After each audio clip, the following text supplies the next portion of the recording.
Gresham and welcome back to Gresham Reads Graceling by Kristen Cashore.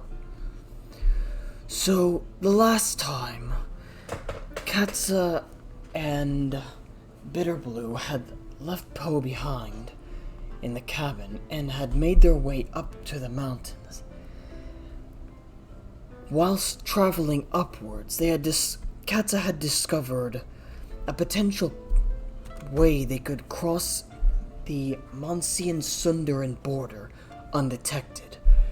This pass was a dangerous one known as Grella's Pass.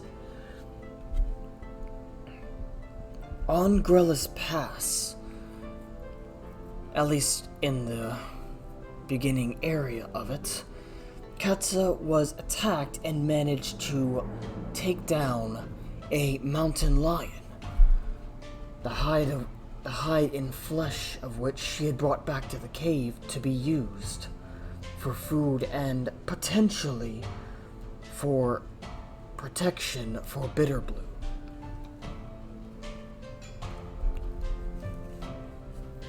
So, let us continue from where we left off.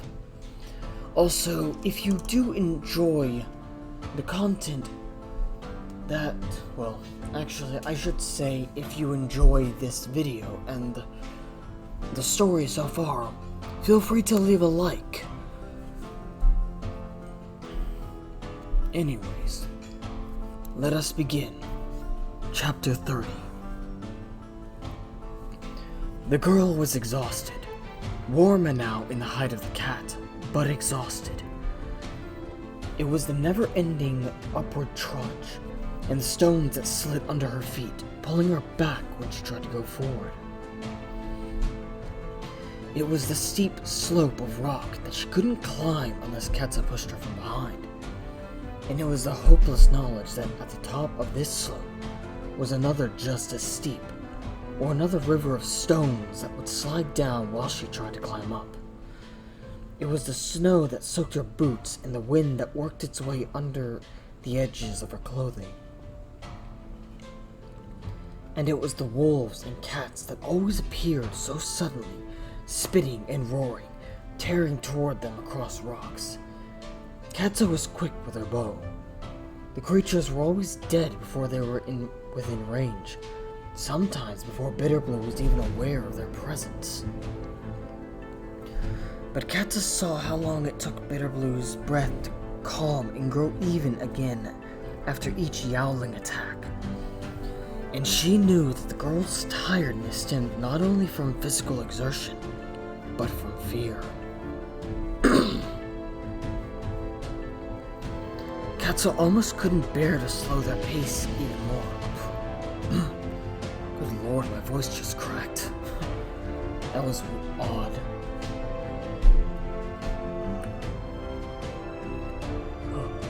Excuse me. But she did it because she had to. It's no use if our rescue kills them, all had said the night they'd rescued Grandfather Tila. If Bitterblue collapsed in these mountains, the responsibility would be Katsa's.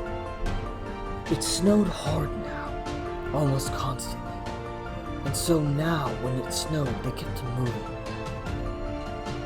Katsa wrapped Bitterblue's hands in furs, and her face so that only her eyes were exposed. She knew from the map that there were no trees in Grella's Pass. Before they reached that high, windy pathway between the peaks, the trees would end. And so she began to construct snowshoes so that she wouldn't find herself needing them in a place with no room to make them. She planned to make only one pair.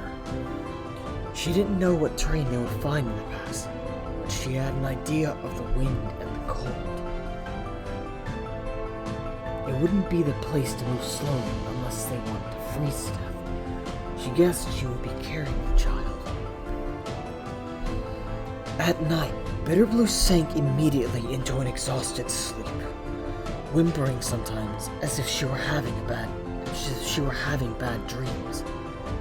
Katsa watched over her and kept the fire alive. She pieced together slats of wood and tried not to think of Poe. Tried, and usually failed. Her wounds were healing well. The smallest ones barely showed anymore, and even the largest had stopped losing blood after a few hours. They were no more than an irritation, though the bags she carried pulled on the cuts and the half-constructed snowshoes banged against them.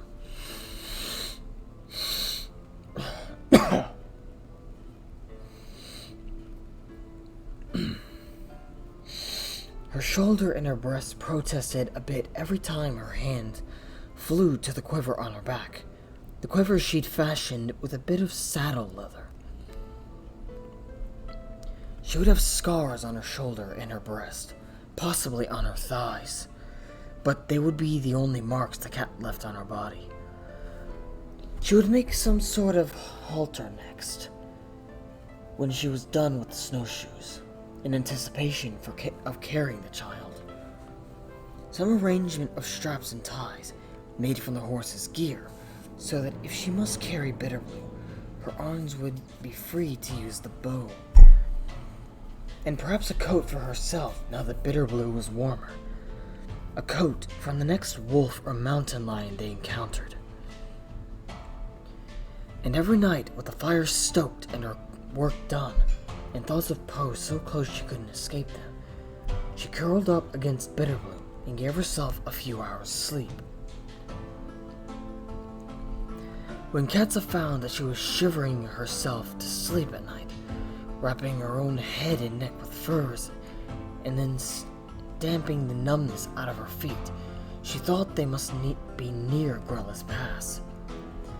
It couldn't be much further, because Grellis Pass would be even colder than this. And Katsa didn't believe the world could get much colder. She became frightened for the child's fingers and toes and the skin of her face. She stopped often to massage Bitterblue's fingers and her feet. The child wasn't talking and climbed numbly, wearily, but her mind was present. She nodded and shook her head in response to Katsa's questions. She wrapped her arms around Katsa whenever Katsa lifted her or carried her. She cried with relief when their nightly fire warmed her. She cried from pain when Katsa woke her to the cold mornings. They had to be close to Grellis Pass. They had to, because Katsa wasn't sure how much more of this the child could endure. An ice storm erupted one morning as they trudged upward through trees and scrub. For the better part of the morning they were blind, heads bent into the wind, bodies battered by snow and ice. Katsa kept her arm around the child, as she always did during the storms, and followed her strong sense of direction upward and westward, and noticed after some time that the path grew less steep, and that she was no longer tripping over tree roots or mountain scrub. Her feet felt heavy, as if the snow had deepened and she must push her way through it. When the storm lifted as abruptly as it had begun, the landscape had changed. They stood at the base of a long, even, snow-covered slope, clear of vegetation, the wind catching ice crystals on its surface and dancing them up into the sky. Some distance ahead, two black crags towered to the left and right. The slope rose to pass between them. The whiteness was blinding, the sky so close and so searingly blue that Bitterblue held her hand up to block her eyes. Grellis Pass. No animals to fend off, no boulders or scrub to navigate.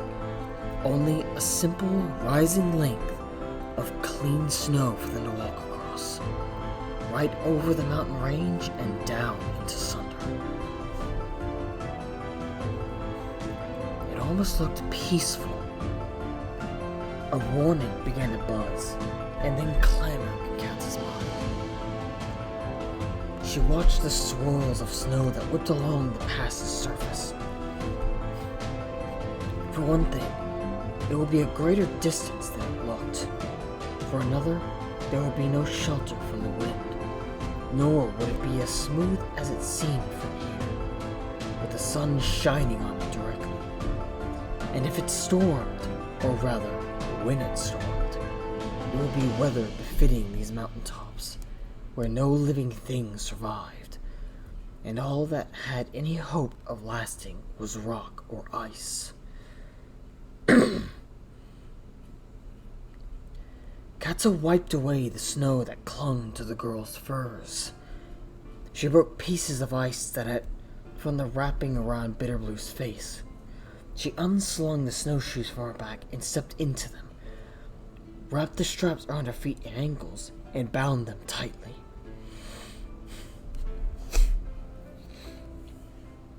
She untangled the halter she'd constructed and helped the child into it, one weary leg at a time. Bitterblue didn't protest or ask for an explanation. She moved sluggishly. Katsa bent down, grabbed her chin, and looked into her eyes. "Bitterblue," she said. "Bitterblue, you must stay awake. I'll carry you, but only because we have to move fast. You've got to stay awake. If I think you're falling asleep, I'll put you down and make you walk. Do you understand? I'll make you walk, princess, no matter how hard it is for you." "I'm tired," the child whispered, and Katsa grabbed her shoulders and shook them. "I don't care if you're tired. You'll do what I tell you. You'll put every ounce of strength into staying awake. Do you understand?" "I don't want to die," Bitterblue said, and a tear seeped from her eye and froze on her eyelash. Katsa knelt and held the cold little bundle of a girl close. "You won't die," Katsa said. "I won't let you die. But it would take more than her own will to keep Bitterblue alive." And so she reached into her cloak and pulled out the water flask. "Drink this," she said. "All of it." "It's cold," Bitterblue said. "It will help keep you alive, quickly, before it freezes." The child drank, and Katsa made a split-second decision. She threw the bow onto the ground. She pulled the bags and the quiver over her head and dropped them beside the bow. She took off the wolf furs she wore over her shoulders, and the furs she'd allowed herself to keep and wear only after the child was covered in several layers of fur from head to toe. The wind found the rips in Katsa's bloodstained coat, and the cold knifed at her stomach, at the remaining wounds in her breast and her shoulder. But soon she would be running, she told herself, and the movement would warm her. The furs that covered her neck and head would be enough. She wrapped the great wolf hides around the child like a blanket. "You've lost your mind," Bitterblue said, and Katsa almost smiled, because if the girl could form insulting opinions, then at least she was somewhat lucid.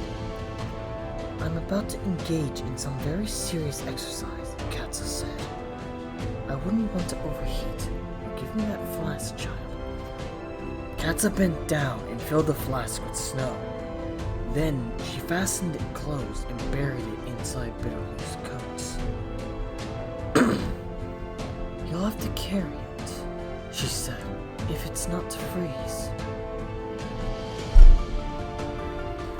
The wind came from all directions, but Katsa thought it blew more fiercely from the west and into their faces. So she would carry the child on her back. She hung everything else across her front, pulled the straps of the girl's halter over her shoulders, and pulled the straps of the girl's halter over her shoulders. She stood under the weight of the child and straightened. She took a few cautious steps in the snowshoes. "Ball up your fists," she said to the girl. put them in my armpits. Your face against the fur around my neck. Pay attention to your feet. If you start to think you can't feel them, tell me. Do you understand, Bitterblue? I understand, the girl said. All right then, Katsa said. We're off. She ran. She adjusted quickly to the snowshoes and to the precariously balanced loads on her back and her front. The girl weighed practically nothing, and the snowshoes worked well enough once she mastered the knack of running, with her legs slightly splayed. She couldn't believe the coldness of this passageway over the mountains. She couldn't believe the wind would blow so hard and so insistently without ever easing. Every breath of this air was a blade gouging into her lungs, her arms, her legs, her torso, especially her hands. Every part of her that was not covered with fur burned with cold, as if she had thrown herself into a fire. She ran, and at first she thought the pounding of her feet and legs created some warmth, and then the incessant thud, thud, thud became a biting ache, and then a dull one, and finally she could no longer feel the pounding at all, but forced to continue forward, upward, closer to the peaks that always seemed the same distance away. The clouds gathered again and pummeled her with snow. The wind shrieked, and she ran blindly. Over and over, she yelled to Bitterblue. She asked the girl questions, meaningless questions about Monsey, about Lex City, about her mother. And always the same questions about whether she could feel her hands, whether she could move her toes, whether she felt dizzy or numb. She didn't know if Bitterblue understood her questions. She didn't know what it was Bitterblue yelled back, but Bitterblue did yell. And it was Bitterblue, and if Bitterblue was yelling, then Bitterblue was awake. Katsa squeezed her arms over the child's hands. She reached back and grasped the child's boots every once in a while, doing what she could to rub her toes. And she ran and kept running, even when it felt like the wind was pushing her backwards. Even when her own questions began to make less and less sense, and her fingers couldn't rub and her arms couldn't squeeze anymore.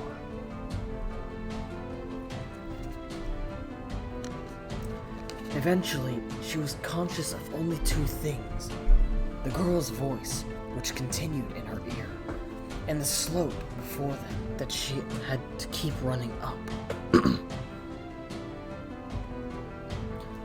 When the great red sun sank from the sky and began to dip behind the horizon, Katsa registered dully. If she saw the sunset, it must mean the snow no longer fell. Yes, now that she considered the question, she could see that it had stopped, though she couldn't remember when. But sunset meant that day was ending. Night was coming, and night was always colder than day. Katsa kept running, because soon it would be even colder. Her legs moved. The child spoke now and again. She could not feel anything except the coldness stabbing her lungs with each breath. And then something else began to register in the fog of her mind. She could see a horizon that lay far below her. She was watching the sun sink behind a horizon that lay far below her. She didn't know when the view had changed. She didn't know at what point she had passed over the top and begun to descend. But she had done it. She couldn't see the black peaks anymore, and so they must be behind her. What she could see was the other side of the mountain, and forests, endless forests, and the sun bringing the day to a close as she ran, the child living and breathing on her down into Sunder.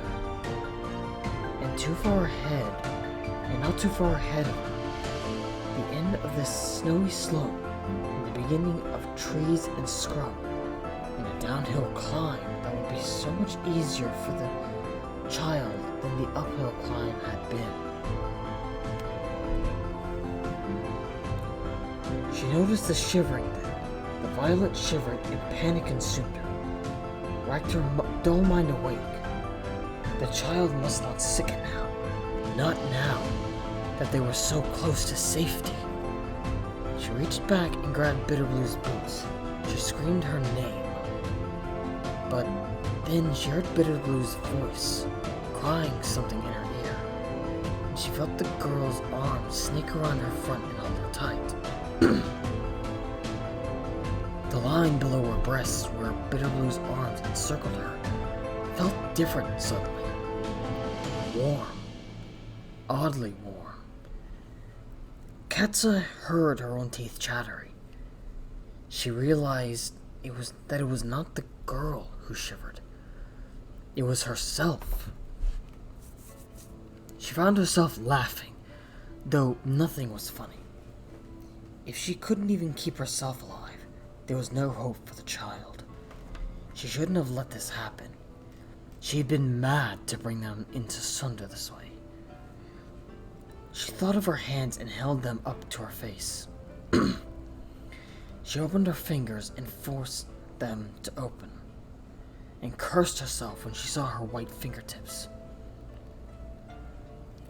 She shoved her fists into her armpits. She willed her mind to think clearly, lucidly.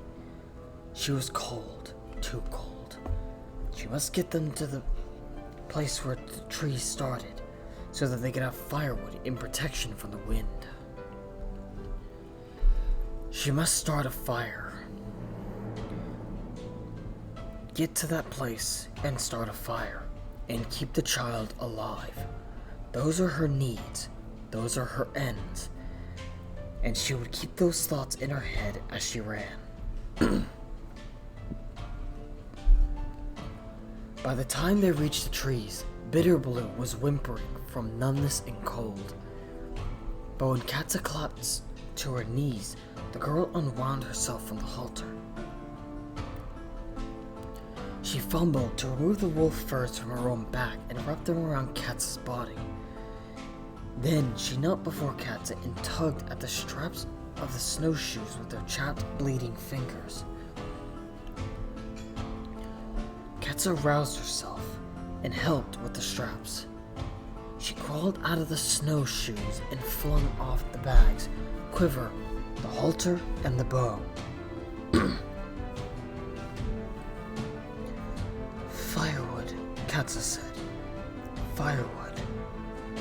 The girl sniffled and nodded and stumbled around under the trees, collecting what she could find. The wood she brought back to Katsa was damp with snow. Katsa's fingers were slow and clumsy with her dagger, unsteady with the shivering that racked her body. She had never in her life had difficulty starting a fire before. Never once in her life. She concentrated fiercely, and on her 10th or 11th try, a flame sparked and caught a dry corner of wood. Katsa fed pine needles to the flame and nursed it, directed it, and willed it not to die, until it licked at the edges of the branches she'd assembled. It grew and smoked and crackled. They had fire. Katsa crouched, shivering, and watched the flame, ignoring fiercely the stabbings of pain they brought to her fingers and the throbbing in her feet. No, she whispered when Bitterblue stood and moved away to find more firewood. Warm yourself first. Stay here and warm yourself first. Katsa built up the fire, slowly, and as she leaned over it and as it grew, her shivering quieted. She looked at the girl, who sat on the ground, her arms wrapped around her legs, her eyes closed, her her face resting on her knees. Her cheeks streaked with tears, alive. What a fool I am, Katsa whispered. What a fool I am. She forced herself to her feet and pushed herself from tree to tree to collect more wood. Her bones ached. Her hands and feet screamed with pain. Maybe it was for the best that she'd been so foolish, for if she'd known how hard this would be, perhaps she wouldn't have done it. She returned to their campsite and built the fire up more. Tonight, the fire would be enormous. Tonight, they would have a fire all of Sunder could see. She shuffled over to the child and took her hands. She inspected the girl's fingers. Can you feel them? She asked. Can you move them? Bitterblue nodded. Katsa yanked at the rags and groped inside them until she found the medicines. She massaged Raffin's healing ointment into the girl's cracked, bleeding hands. Let me see your feet now, princess. She rubbed warmth into the girl's toes and buttoned her back into her boots. You've made it across Grella's Pass, she said to Bitterblue, all in one piece. You're a strong girl. Bitterblue wrapped her arms around Katsa. She kissed Katsa's cheek and held on to her tightly. If Katsa had had enough energy for astonishment, she would have been astonished. Instead, she hugged the girl back numbly. Katsa and Bitterblue held on to each other, and their bodies crawled their ways back to warmth. When Katsa lay down that night before the roaring fire, the child curled in her arms. Not even the pain in her hands and feet could have kept her awake.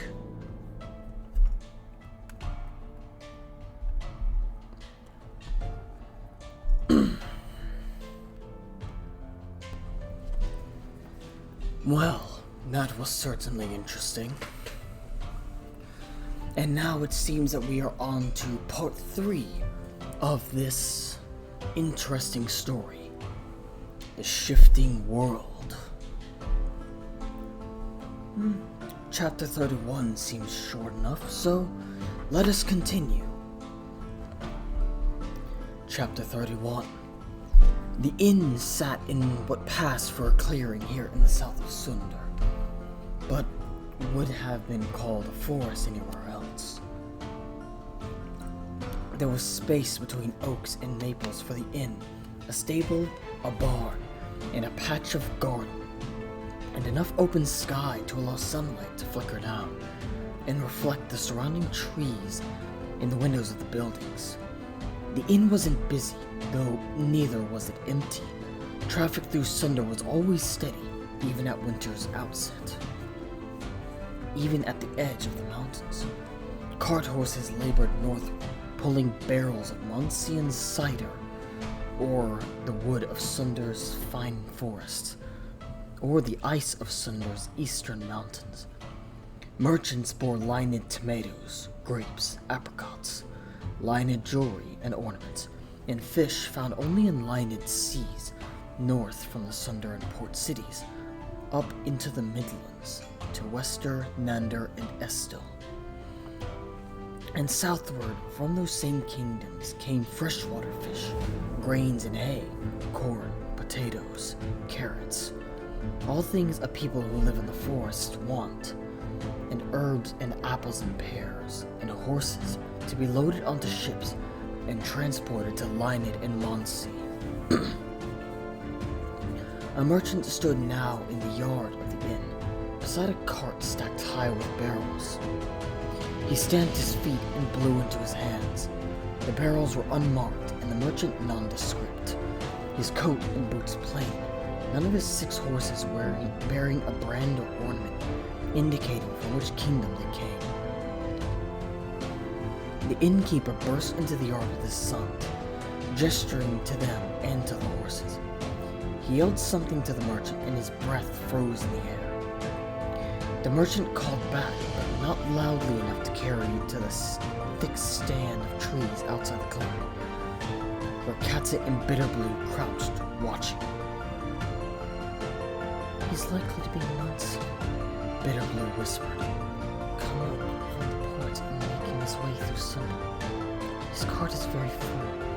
If he'd come from one of the other kids, he wouldn't have sold more of what he's carrying on him. Excepting the Lienid horse, but he doesn't have the look of a Lienid, does he?" Katsa rifled through her maps. "It hardly matters.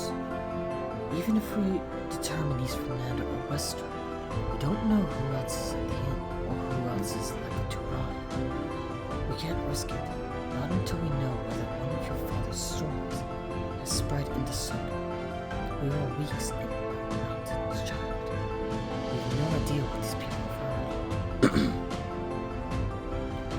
"The story may not have reached this far. We're some distance from the port and the mountain pass, and this place is isolated."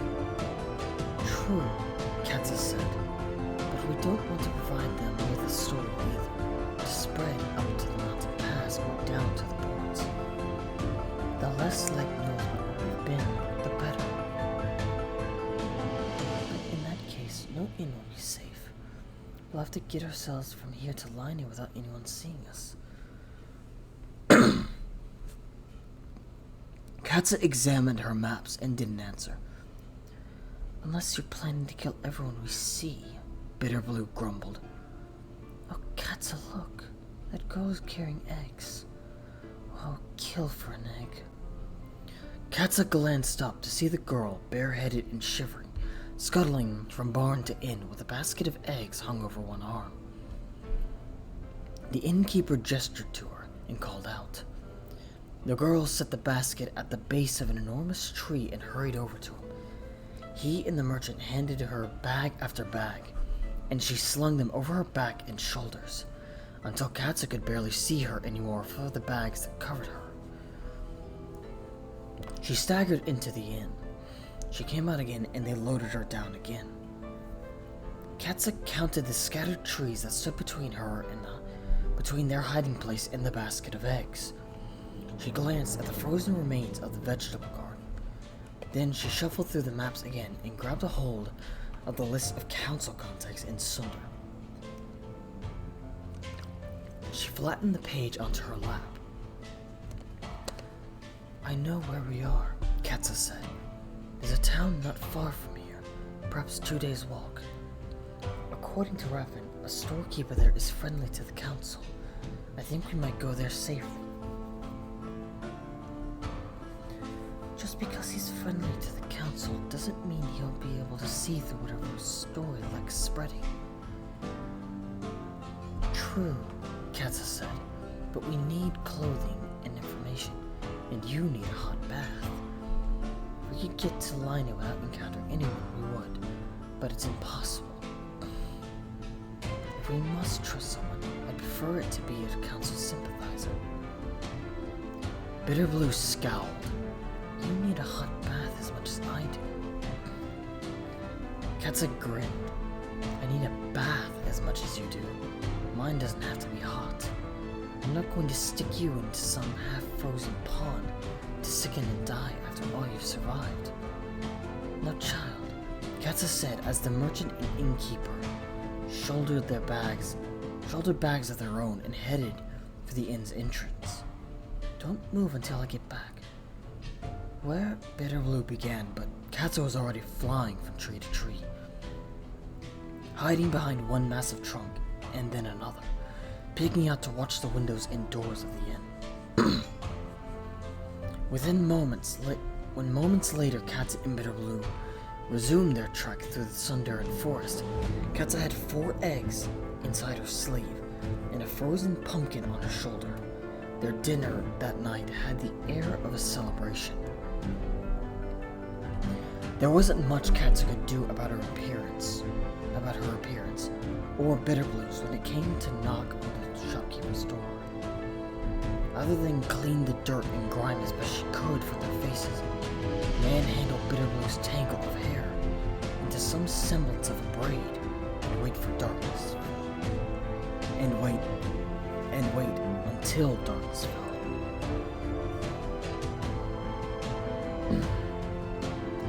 It was too cold to expect Bitterblue to remove her patchwork of furs and Katsa's wolf hides, no matter how alarming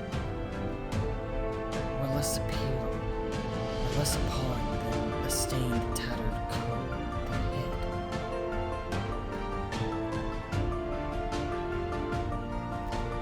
The storekeeper was easily identified.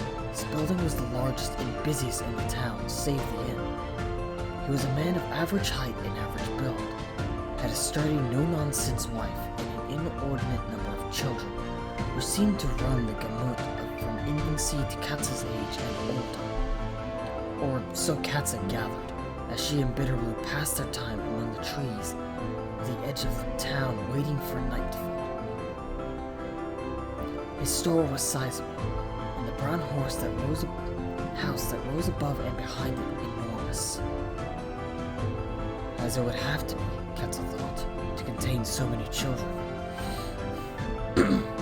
Katsa wished, as the day progressed, and more children issued from the building to feed the chickens, to help the merchants unload their goods, to play and fight and squabble in the yard, that this council contact had not taken his duty to procreate quite so seriously. They would have to wait not only until the town quieted, but until most of these children slept, if Katsa wished their appearance on the doorstep to cause less than an uproar. When most of the houses were dark, and when light shone only from only one of the windows in the storekeeper's home, Katsa and Bitterblue crept from the trees. They passed through the yard and snuck to the back door. Katsa wrapped her fist in her sleeve and thumped on the solid Sundaran wood as quietly as she could, and still hoped to be heard.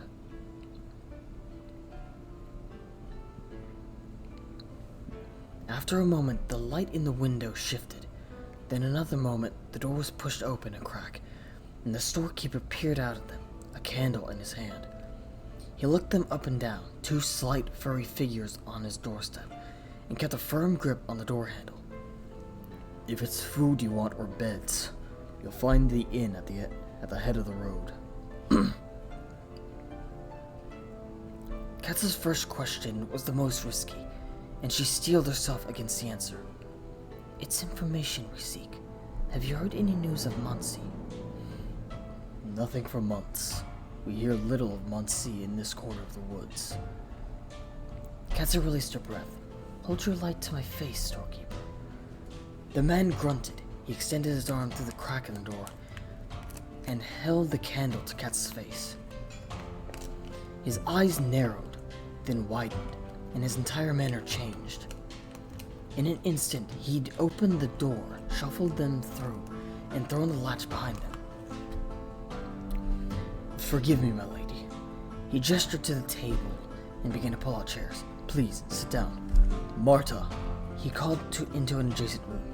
Food, he said to the confused woman who appeared in the doorway. And more light. And wake that... No, Katsa said sharply. No, please, wake no one. No one must know we're here. Of course, my lady, the man said. You must forgive my... You weren't expecting us, Katsa said. We understand. Indeed, the man said. We'd heard what happened at King Renda's court, my lady. And we knew you'd passed through Sunder with the Lienid prince. But somewhere along the way, the rumors lost track of you. The woman came bustling back into the room and set a platter of bread and cheese on the table. A girl about Katsa's age followed with mugs and a pitcher. A boy, a young man, taller than even Raffin, brought up the rear and lit the torches in the walls around the table. Katsa heard a soft sigh and glanced at Bitterblue. Child stared, wide-eyed and mouth-watering, at the bread and cheese on the table before her. She caught Katsa's eye. "Bread," she whispered, and Katsa couldn't help smiling. "Eat, child," Katsa said. "By all means, young miss," the woman said. "Eat as much as you like." Katsa waited until everyone was seated, and until Bitterblue was contentedly stuffing her mouth with the bread. Then she spoke. "We need information," she said. "We need counsel. We need baths and any clothing, preferably boys' clothing, you might be able to spare. Above all, we need utter secrecy regarding our presence in this town." "We're at your service, my lady," the shopkeeper said. "Storekeeper. I don't know why I keep getting the words mixed up, when generally they're the same thing."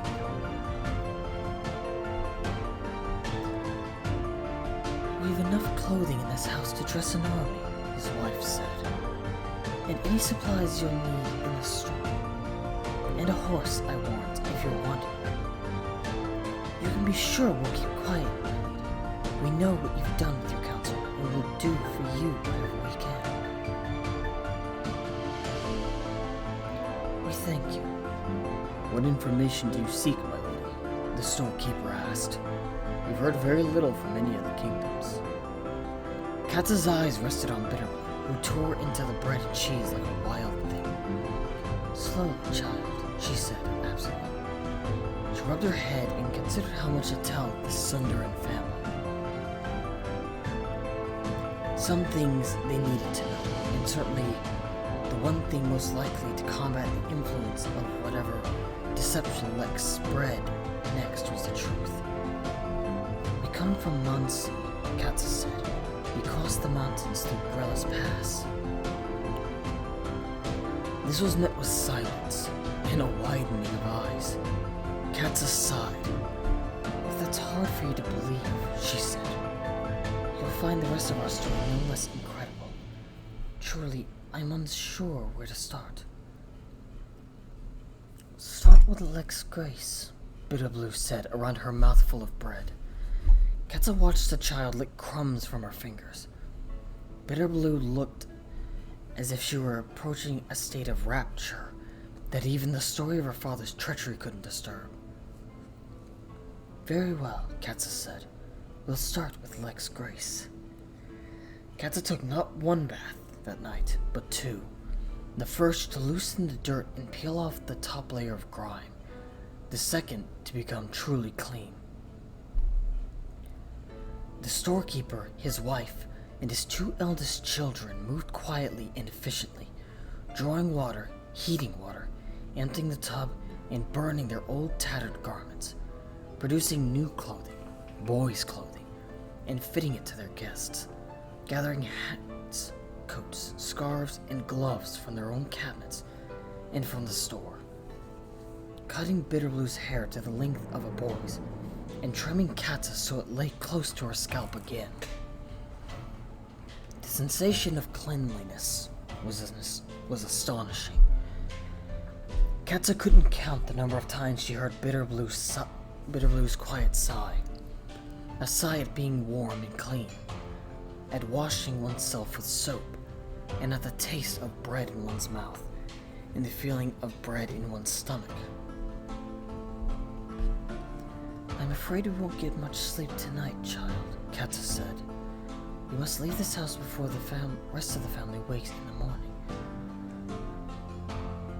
"And you think that bothers me? This evening has been bliss. The lack of sleep will be nothing." Nonetheless, when Katsa and Bitterblue laid down in a bed for the first time in a very long time, the bed of the storekeeper and his wife, though Katsa had protested their sacrifice, Bitterblue dropped into an exhausted sleep. Katsa lay on her back and tried not to let the calm breath of her bed companion, the softness of mattress and pillow, delude her into believing they were safe. She thought of the gap she left in the story she'd told that night. The The family of the storekeeper now understood the horror that was King Lex's grace. They understood Ashen's murder and the events surrounding the kidnapping of Grandfather Tealif. They'd surmised, though Katsa had never told them explicitly, that the child eating bread and cheese as if she'd never seen it before was the Monsian princess who fled her father. They even understood that if Lek chose to spread a false story through Sunder, their minds might lose the truth of everything she'd told them. All of this the family marveled at, accepted, and understood. Katsa had omitted one truth, and she had told one lie. The truth omitted was their destination. Lek might be able to confuse this family into admitting the lady and princess had knocked on their door and slept under the roof, but he'd never be able to talk them into revealing a destination they didn't know.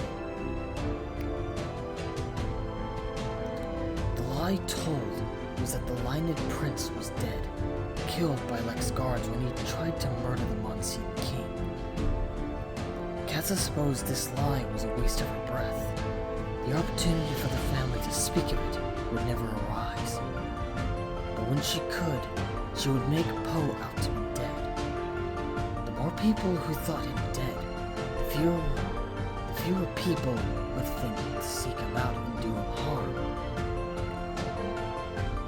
To the Sunder and port cities they must go now, ride south and sail west.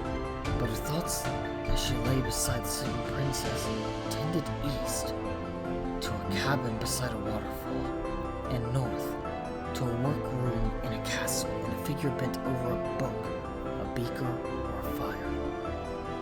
How she wished she could take Bitterblue north to Randa City and hide her there as they'd hidden her grandfather. North to Raffin's comfort, Raffin's patience and care. But even ignoring the complications of her own status at Randa's court, it was impossible. Unthinkable to hide the child in such an obvious place, and so close to Lek's dominion. Unthinkable to take this crisis to those Katsa held most dear. She would not entangle Raffin with a man who took away all reason and warped intention. She would not lead Lek to her friends. She would not involve her friends at all. She and the child would start tomorrow. They would ride the horse into the ground. They would find passage to Lienid, and she would hide the child, and then she would think. She closed her eyes and ordered herself to sleep.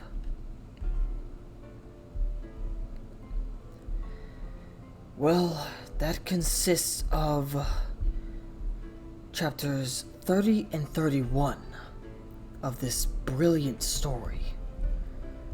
It's interesting to see what they have planned in the future.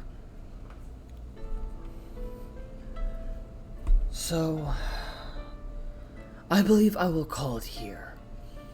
Thank you all so much for joining me for these 2 chapters. If you enjoyed this video, be sure to leave a like and also comment down below with your opinions on this story so far.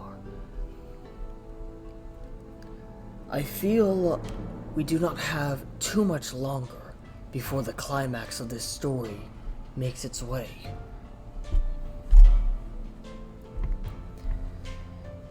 And I'm curious as to how it will end. But in the meantime, I will see you all in the next video. I'm Gresham's Adam, and I do hope you have a pleasant day.